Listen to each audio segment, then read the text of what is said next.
Desde mañana, las entidades estatales aplicarán un aforo del 50%. El Ministerio de Salud reconoce aumento de contagios en Guayas, Pichincha, Manabí, Pastaza y Tungurahua. COE de Guayaquil solicita al gobierno volver al teletrabajo. Según los médicos, la mayoría de contagios se detecta en los entornos laborales. Esta tarde será posesionado como canciller Juan Carlos Holguín. Su misión, lograr acuerdos comerciales. Macabro hallazgo en Durán. Los cadáveres de 2 hombres aparecieron abandonados en un terreno baldío de ese cantón. Según las autoridades, 9 personas fueron asesinadas durante el feriado. En lo internacional, desmantelan una red de explotación sexual de menores en España. Las víctimas serán usadas para la prostitución y la venta de drogas. Hay 37 detenidos. Las noticias en Televistazo con Tania Tinoco y Gabriela Baer.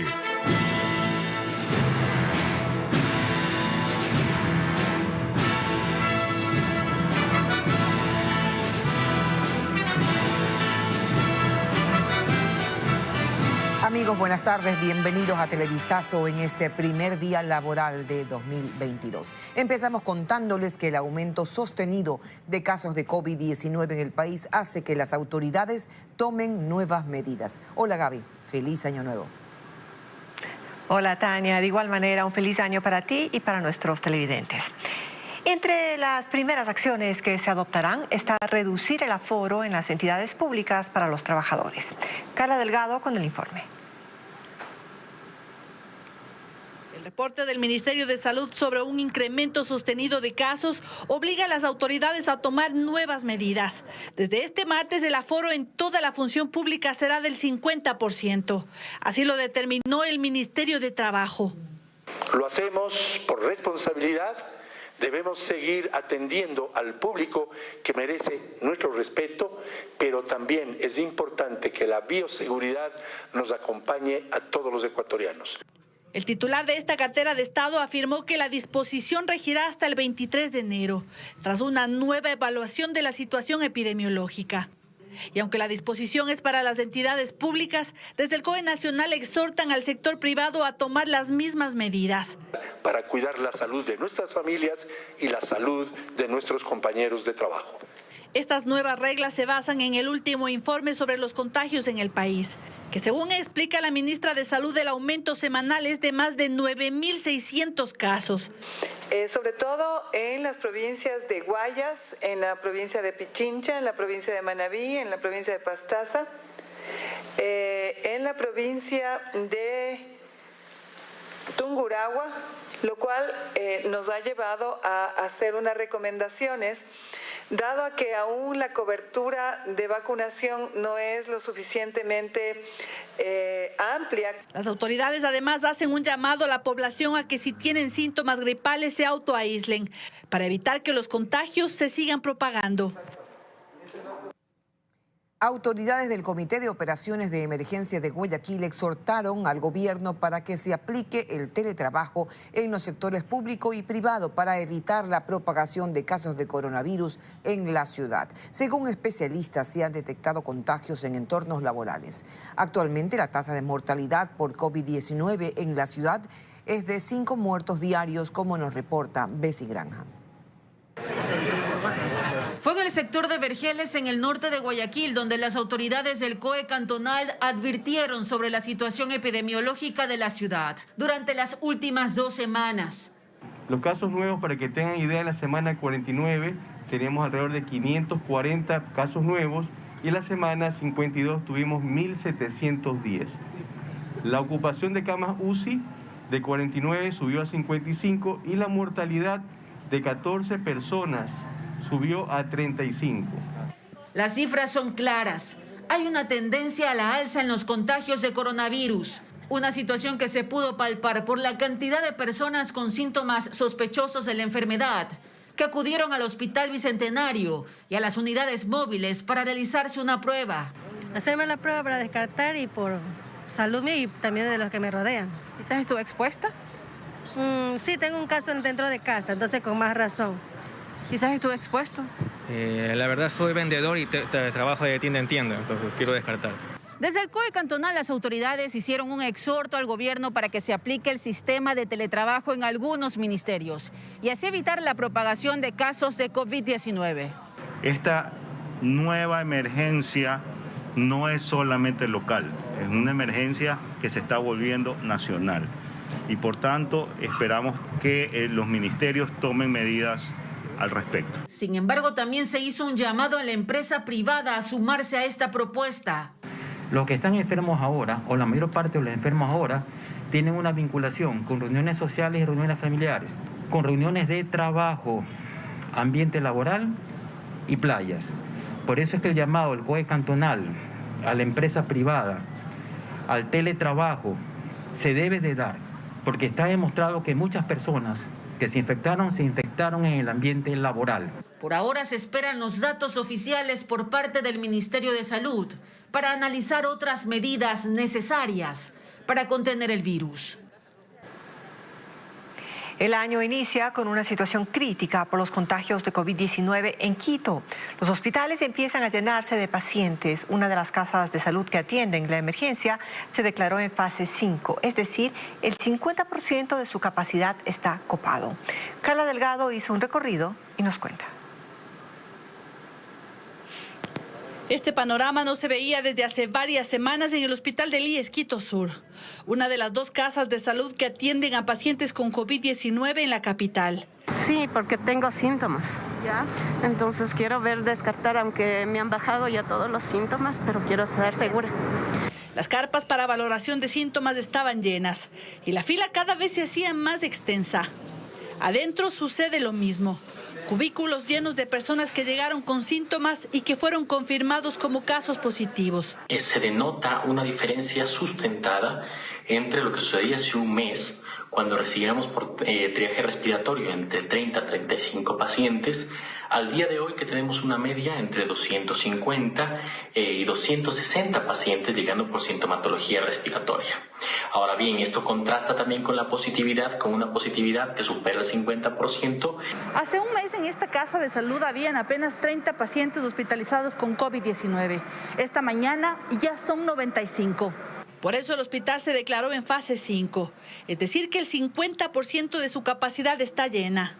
Según el Ministerio de Salud, la variante que sigue prevaleciendo en el país es la Delta. Esta sería la razón por la que muchas personas que se infectan con el virus pueden complicarse. El 38% de las pruebas para detectar el COVID-19 que se realizaron solo en el feriado en Quito dieron resultado positivo, según lo confirman delegados del Ministerio de Salud. Fabiola Santana informa que la mayoría de los usuarios llegan hasta distintos laboratorios con síntomas respiratorios. Se incrementa la positividad en pruebas COVID realizadas en Quito. El 38% de la población que acude a los puntos de testeo públicos obtienen resultados positivos. Según el área de vigilancia epidemiológica, solo en este último feriado, el Ministerio de Salud realizó 240 pruebas rápidas. 148 de estas dieron positivo. La mayoría de pacientes llegan con síntomas de la enfermedad. Hemos estado realizando la misma cantidad de pruebas, pero el índice de positividad no superaba el 15%, pero ahora que nos dispara a 37.5 quiere decir que algo está pasando con las mismas cantidades de pruebas. En el área pública las pruebas se realizan en hospitales y centros de salud, pero también en lugares de alta demanda como el Coliseo de Calderón en el norte de la ciudad. Allí el 47% de las muestras dan positivo. Mi hermana y mi mamá se hicieron la prueba recientemente y tuvieron COVID, de hecho le salió positivo, entonces lo más probable es que uno también tenga. Laboratorios privados también evidencian estos incrementos. En la Cruz Roja, el 40% de pacientes da positivo. Actualmente estamos haciendo un total de 300 pruebas aproximadamente diarias. El director médico del laboratorio SYNLAB dijo que la prevalencia de los resultados positivos está por alcanzar a los que registraban en el punto más crítico de la pandemia durante el año pasado. La positividad incrementó al 20% y la demanda se incrementó en un 30 a 40%. Es decir, nosotros trabajábamos alrededor de 400, 500 test diarios y estamos ahora alrededor de los 800 a 1000 test diarios. Y mientras la demanda incrementa, el Ministerio de Salud en Quito asegura que hay abastecimiento de los reactivos. El COE Nacional dio a conocer los datos acerca del comportamiento ciudadano durante el feriado de fin de año. Como era de esperarse, se registraron aglomeraciones, pero también hubo otro tipo de eventos, como intentos de suicidio y violencia intrafamiliar, como nos detalla María Cecilia Largacha. Lo de las aglomeraciones no nos toma por sorpresa. La mayoría ha visto ya las imágenes a través de las redes sociales, así que lo que faltaba simplemente era cuantificarlo. Y de eso se encargó el COE Nacional, que dice que sí, que fueron muchas, pero menos que en Navidad. Aglomeraciones de 1.061 en Navidad a 914 fin de año. Hay un decremento del 14%. Quito con el 30% y Guayaquil con el 11% son las ciudades con mayor número de aglomeraciones. Pero más de 900 registros de aglomeraciones tampoco son para estar satisfechos. Juan Zapata dice que al menos 1.200.000 personas se movilizaron a través de las carreteras y que de esos viajeros, 60.000 llegaron a las diferentes playas del país. Por eso estábamos nosotros solicitando que se haga control en las playas, que haya aforos, que se evite las quemas en aglomeraciones, pero usted sabe que es muy difícil poner un policía al lado de cada ciudadano. El COE no solo registró aglomeraciones, sino también otro tipo de eventos. Estas fechas son depresivas para mucha gente. Hubo 4 suicidios y 10 intentos que lograron ser interrumpidos a tiempo. Además, la violencia intrafamiliar también se incrementó. En Navidad ya nos había subido respecto a los parámetros.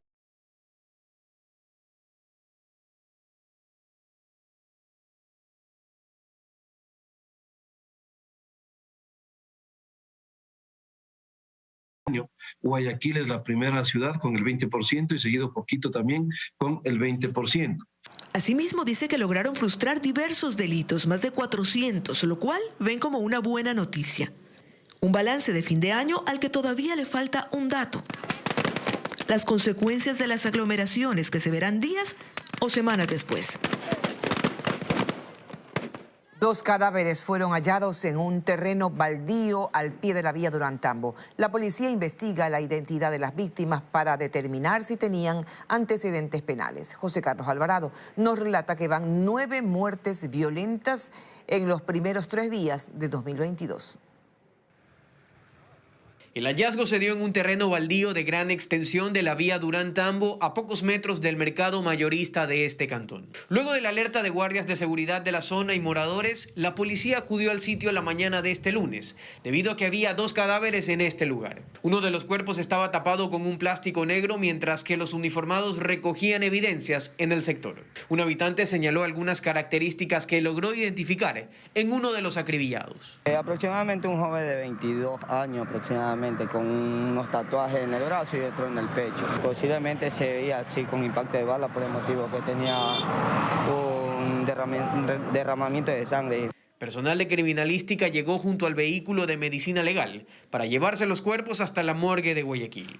En este punto se detectó el primer cuerpo, a pocos pasos de la carretera de la vía Durán-Tambo, pero 50 metros más adelante, en este terreno baldío, se halló otro cadáver con impactos de bala. En la escena del crimen, la policía no dio detalles del hecho, pero el subcomandante zonal de la institución indicó que investigan estos crímenes. Estamos verificando porque no tenían identificación. Tenemos que primero generar la identificación de una forma técnica para verificar si es que tenían antecedentes. Durante las últimas horas se han registrado varias muertes violentas entre Guayaquil, Durán y San Borondón. 9 asesinatos contabilizados en estos primeros 3 días del año. Entre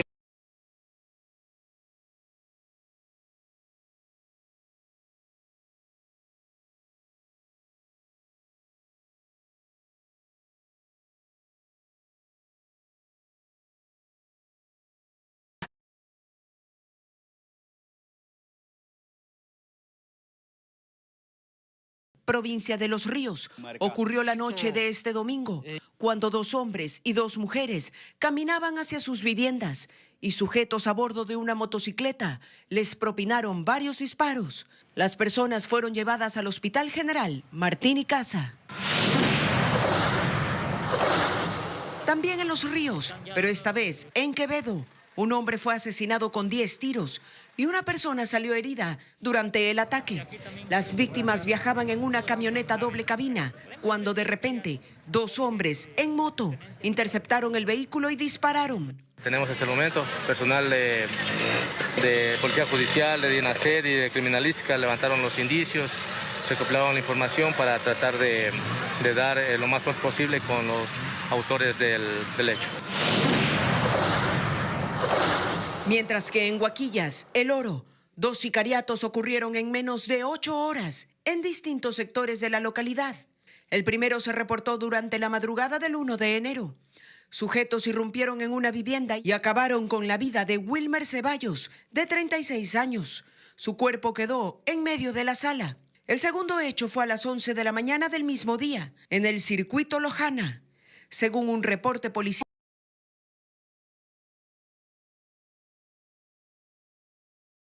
salió y fue baleado.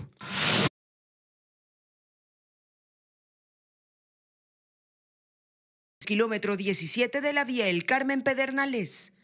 Además, la noche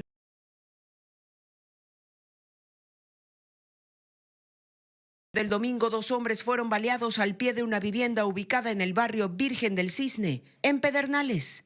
Así empieza este 2022, que ya suma los primeros números en las estadísticas de las muertes violentas. Juan Carlos Holguín es el nuevo canciller de Ecuador.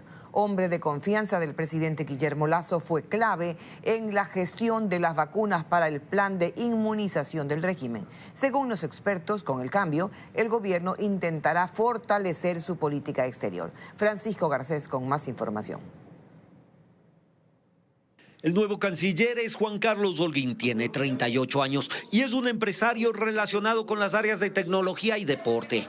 En 2019 fue candidato tras el triunfo de Guillermo Lasso y fue nombrado embajador itinerante en temas estratégicos, función que cumplió hasta el 26 de diciembre.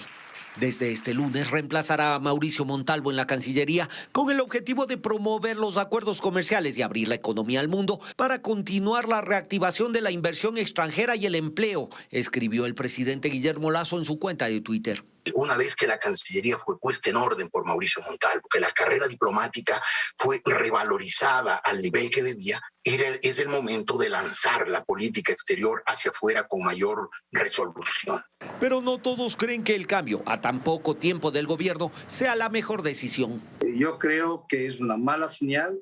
Estamos volviendo a los cambios de la época de Correa, a elegir simplemente a amigos. Holguín fue parte fundamental en el plan de vacunación del gobierno y pieza clave en los diálogos con países que entregaron las vacunas contra el COVID-19 al Ecuador. Logró conseguir millones de vacunas, pero no solamente eso, sino que supo usarlas. Y eso en el exterior es valorado. Montalvo, por su parte, tras dejar el puesto de ministro, asumirá nuevas funciones diplomáticas. Éxitos que ya los ha cosechado en esta función que termina y que queda trunca, porque en 6 meses no se puede hacer un cambio radical en todo lo que debía haberse hecho. El proyecto del régimen es que la Cancillería apuntale el plan para conseguir $30.000 millones de inversión extranjera hasta el 2025. Esta mañana, activistas y familiares de la joven Naomi Arcentales, cuyo cuerpo fue encontrado en un hotel de Manta, realizaron un plantón en los exteriores de la Fiscalía General para pedir celeridad en el caso y que la investigación se traslade a la capital. Temen que el proceso se dilate o tenga irregularidades. Los padres de la joven sostienen que no se suicidó y que fue víctima de un asesinato. En este año se definirán varios procesos penales que en 2021 tuvieron pendiente al país. Son juicios por posible peculado, asociación ilícita o delincuencia organizada que esperan sentencia o ratificación. Jacqueline Rodas con lo que se viene en este aspecto en el 2022. En este 2022 se definirán varios procesos judiciales que quedaron pendientes del año pasado. Este mes está previsto que termine la instrucción fiscal por posible peculado abierta en contra de 15 involucrados en la compra de los helicópteros DRUB, entre quienes están exministros y altos jefes militares de la época. Deberá darse la audiencia preparatoria de juicio, donde la fiscal general Diana Salazar decidirá si los acusa y pide que sean juzgados por un tribunal. Otro caso que está por definirse es la apelación presentada por el exsecretario de Inteligencia Pablo Romero, quien busca echar abajo la sentencia de 9 años que lo mantiene en prisión por el secuestro del político Fernando Balda. La diligencia se realizará este martes 4 de enero a las 9 de la mañana.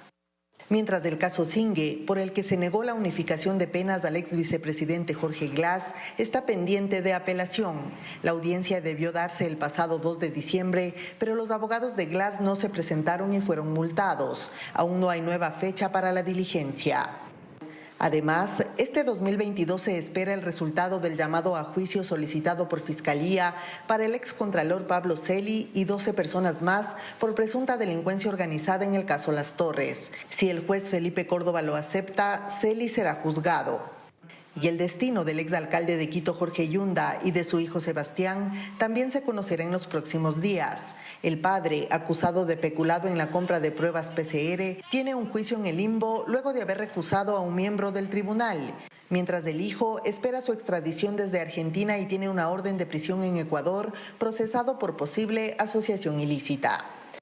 En 2022 también se resolverán los recursos que aún tiene el ex defensor del pueblo Freddy Carrión antes de que quede en firme su sentencia de 3 años de cárcel por el delito de abuso sexual. El Consejo de la Judicatura denuncia irregularidades en la sentencia de la Corte Provincial de Pichincha sobre los ex jueces que fueron removidos por la evaluación que realizó el organismo. Además, anunciaron que cumplirán el dictamen de la Corte Constitucional sobre el mismo caso. Patricio Díaz nos informa. En el Consejo de la Judicatura se mostraron indignados. El Tribunal Penal de la Corte Provincial de Pichincha emitió el 30 de diciembre una sentencia a favor de los jueces removidos en el proceso de evaluación que realizó el organismo en 2019. Y aquí los consejeros dicen que ese fallo no fue transparente y señalan que una de las jueces que dictó la sentencia estaba con licencia de vacaciones. Una de las juezas que integraba este tribunal estando suspendida su jurisdicción. Pero no vamos a soportar irregularidades presuntas en el proceso de expedición de fallos. Más aún, recuerdan que antes del dictamen del tribunal, la Corte Constitucional ya se pronunció y más bien se contraponen al fallo.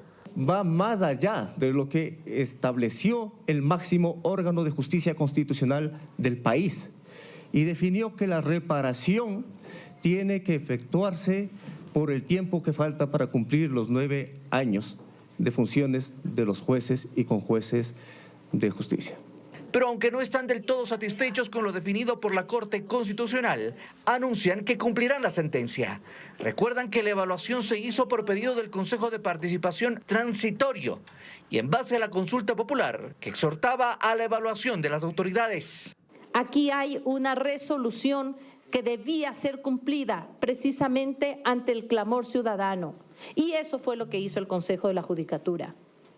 Aquí no hay evaluaciones antojadizas. Aquí hay evaluaciones que corresponden a un mandato popular, a un dictamen de constitucionalidad. Según la sentencia, cada ex juez removido que se sienta afectado puede acudir a las instancias correspondientes para exigir una indemnización. Por eso en el Consejo dicen que todavía es anticipado hablar de una posible repetición. Solo entre el 5 y 10% de lo robado se podría recuperar a criterio del consejero presidencial Luis Verde Soto. Él comentó esta mañana que inicia la elaboración de políticas anticorrupción que se ejecutarán a través de una comisión en la que habrá un representante del Ejecutivo. Esto llama la atención en algunos sectores que considera que le restará independencia al trabajo de la Comisión Anticorrupción.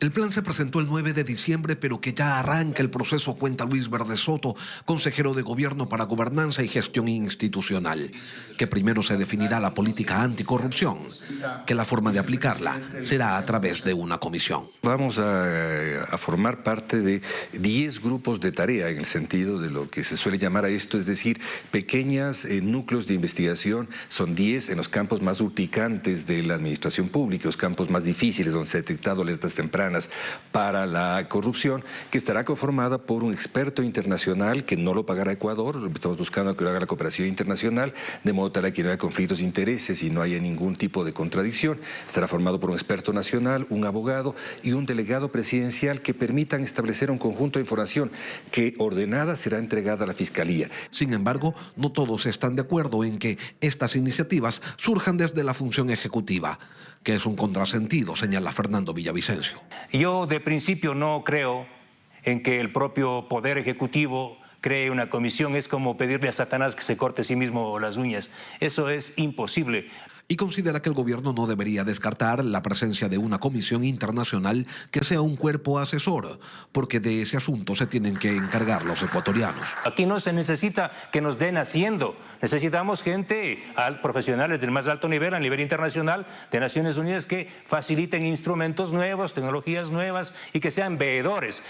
Una cosa más, la recuperación de lo robado es un asunto complejo, según el consejero de gobierno. Entonces, que es mejor no hacerse muchas expectativas. Y si pensamos que en el mundo entero la recuperación está entre el 5 y el 10% de lo robado, y esto en países que tienen altísimos sistemas de detección y de seguimiento de la trazabilidad de los recursos de lo robado, creo que se debe fundamentar realistamente qué es lo que se puede lograr. Esto mientras Villavicencio advierte que tiene listos 5 informes de casos que habrían generado un perjuicio de 18.000 millones de dólares al Estado. Gracias por continuar en nuestra sintonía. Manabí comienza el 2022 con un incremento de casos de COVID-19. Diariamente son 200 nuevos pacientes que dan positivo a la enfermedad. Esto mientras se anuncia la apertura de servicios en el Hospital de Especialidades de Portoviejo. Karen Ceballos nos amplía. Totalmente ocupada, así luce el área de triaje del Hospital Verdi Ceballos Balda de Portoviejo. Y es que desde hace 2 semanas ha incrementado el número de personas que llegan con síntomas de COVID-19 a esta casa de salud. Incluso hay familias enteras que acuden y hacen filas para ser atendidas. Por la alta demanda, deben esperar varias horas. Me hicieron la prueba a mí, también salí positivo, pero mis 2 hijos los he traído de mañana, pero hasta la vez los atienden. Tengo tos, malestar al cuerpo, mi esposa también tiene lo mismo, los bebés también tienen lo mismo. Mi hija tiene fiebre, tiene dolor de garganta, tiene dolor de barriga, tiene decaimiento. Aquí estamos paradas en tremendo sol y ni siquiera me dejan pasar. Manabí registra cerca de 50.000 casos de coronavirus desde que inició la pandemia. Antes de Navidad se contaban 50 nuevos contagios al día. Ahora la cifra se multiplicó por 4. Un repunte a más de 200 casos diarios. Son casos leves, tendencia a moderada. A la par, el Ministerio de Salud inició este lunes la apertura progresiva de las áreas del Hospital de Especialidades de Portoviejo, que estaban cerradas por el incendio registrado hace 6 meses y que afectó el sistema de aire acondicionado y el eléctrico. Arranca con 60 camas de hospitalización. Vamos a poder hospitalizar a pacientes clínicos, quirúrgicos, pediátricos. El plan de reparaciones de este centro ha requerido cerca de $300.000, recursos que son cubiertos con una póliza de seguro. Hasta el 12 de enero se tendrán 200 camas operativas. Se espera que con la reapertura se pueda dar un respiro a los hospitales básicos de la provincia de Manabí, que han estado casi al tope en las últimas semanas debido al aumento de contagios. El Hospital de Especialidades de Portoviejo fue el que más pacientes con el virus recibió en los meses más críticos de la pandemia. En este primer día laborable del año, cientos de personas acudieron a pagar los impuestos prediales en las oficinas municipales de Guayaquil, Durán y San Borondón. A las quejas por las extensas filas y aglomeraciones se sumaron reclamos de los usuarios por el valor que deben cancelar cada año, como nos informa William Young. Como es costumbre, durante la primera semana de cada año, las columnas se formaron desde muy temprano. Al municipio de Guayaquil llegaron cientos de personas, muchas para beneficiarse de los descuentos por cancelar primeros. Pues tengo 3 años que no he pagado, porque mi esposo murió hace 2 años, la enfermedad 1 año. Y otros por una rebaja adicional si tienen la tercera dosis de la vacuna contra el COVID-19. Ver si logra también el descuento del 5%. Si se da, buena hora, si no, más importante es para proteger a la familia. El Cabildo insiste en que los pagos también pueden realizarse en línea y así evitar aglomeraciones.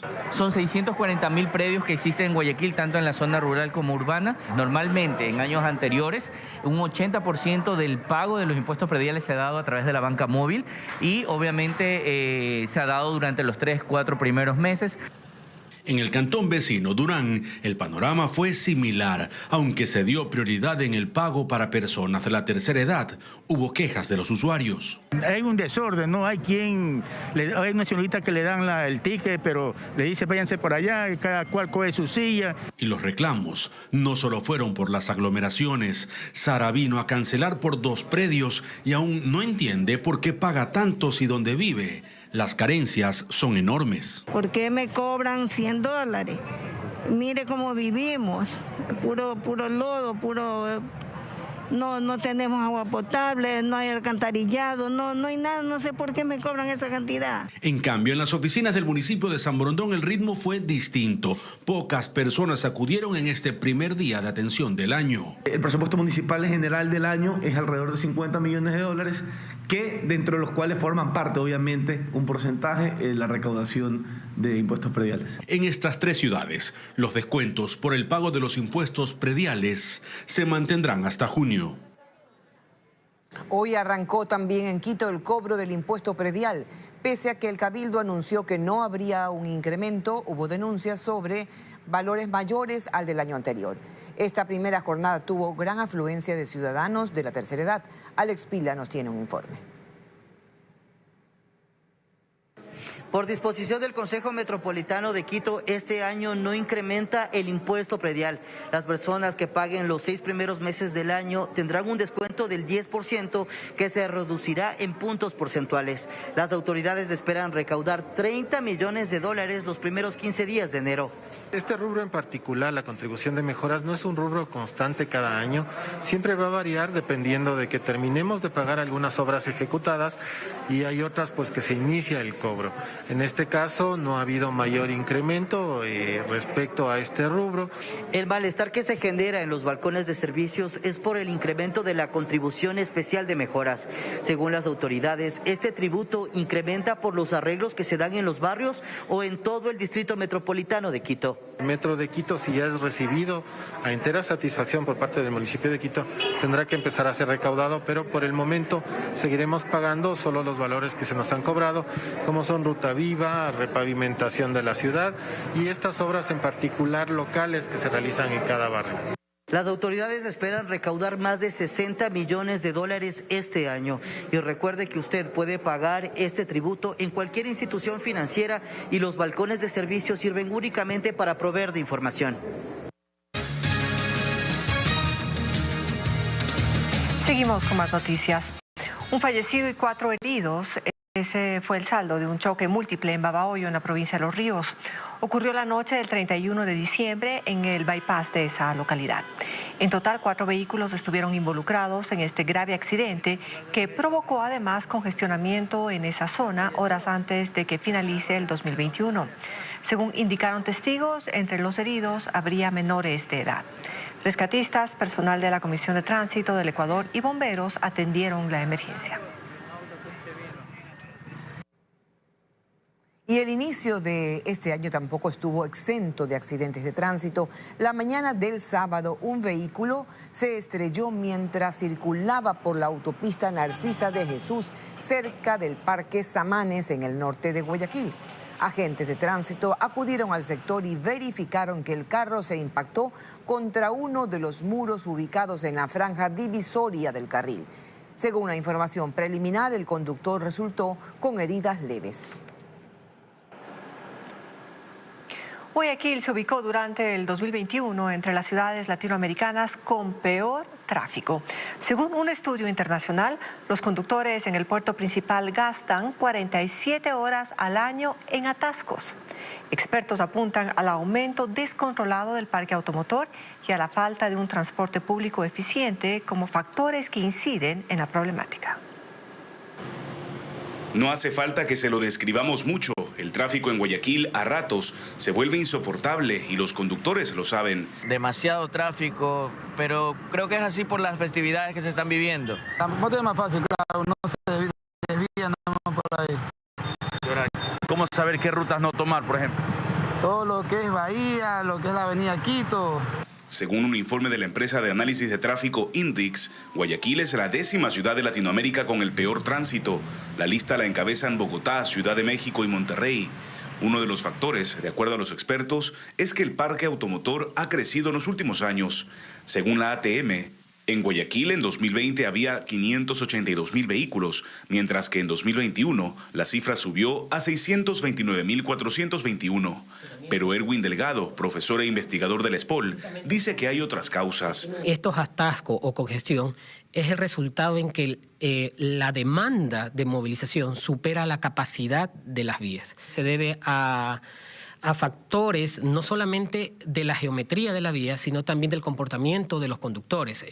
Estamos hablando de vías en el cual múltiples medios de transporte utilizan la misma vía y respetando las señales de tránsito, problemas de sincronización de semáforos, en fin. La agencia está consciente de aquello. Aquí se ha hecho ya estudios, lo que tiene que ver la Dirección de Obras Públicas Municipales, la Dirección de Planificación Municipal con la ATM. Ya tenemos en proyectos 5 pasos a desniveles en varios puntos conflictivos de Guayaquil, que eso lógicamente van a aliviar el tránsito vehicular. Además de sistemas de transporte masivo, los expertos también apuntan a medios alternativos, como la bicicleta, para solucionar un problema que a más de uno da dolores de cabeza. Y finalizamos este noticiero, pues deseándoles que este año sea un gran año para todos, lleno de mucha salud, Tania, que eso es lo que nos falta a todo el mundo. Y renovando nuestro compromiso con la verdad, aquí en Televistas. Un abrazo.